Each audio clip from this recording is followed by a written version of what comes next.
Three of our top 10 high school boys basketball teams suffered losses last week, so we've got some new faces in this week's edition of our WKBN Power Rankings. Let's start with number 10, Valley Christian. The Eagles making their first appearance in our top 10 this year. They've now won 10 games, including 4 in their Portage Trail Conference, in a big moment for the program last Friday when senior Milan Square became the first boys basketball player in school history to reach 1,000 career points.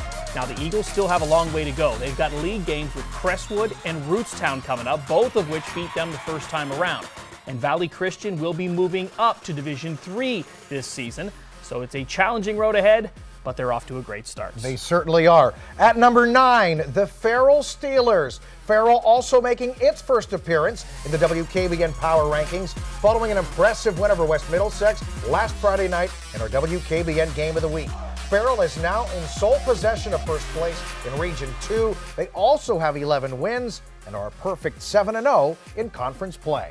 Moving on to number 8, the SHARON Tigers. They've bounced back from that 1-point loss to Grove City with 3 straight league wins, so both SHARON and Hickory are now 9-1 in Region 5, and that showdown next week between the two could very well decide this conference champion. At number 7 is where we find Bristol. The Panthers move up a spot following their 6th straight win. Bristol now the 5th ranked team in the state in Division 4. They're a perfect 8-0 in the Northeastern Athletic Conference and winning those games by an average of 30 points per game.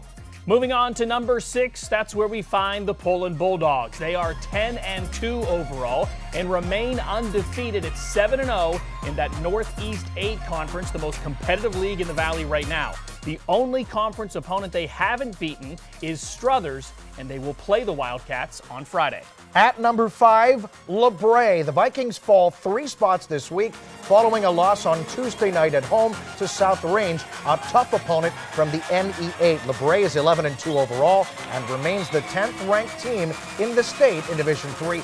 Big opportunity coming up next Tuesday against undefeated Ashtabula Edgewood. That's the only other team to beat LeBray this year. The winner of that game may end up as the AAC Blue Tier champion. Absolutely. Moving on to number 4, Boardman. The Spartans are 10-3 overall and sitting atop the All-American Conference Red Tier standings. They've already beaten 4 of the 5 teams in that league, and they haven't been close. Boardman is winning by 25 points per game in that conference. The last league opponent they have to face is Warren Harding, and the Raiders will do that tonight. At number 3 is Springfield. The Tigers move up 1 spot following a big win over McDonald Tuesday night. Springfield had 3 players with at least 20 points in that victory. They sweep McDonald for the season. The Tigers are now 12-1 overall. They have another big one coming up on February 8th, a rematch with Waterloo, the only team to beat them this season.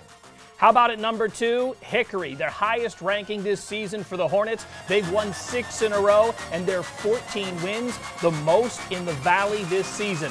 Their only loss, of course, came to SHARON a few weeks ago, and the rematch is slated for next Friday night, a game that could very well be our WKBN Game of the Week.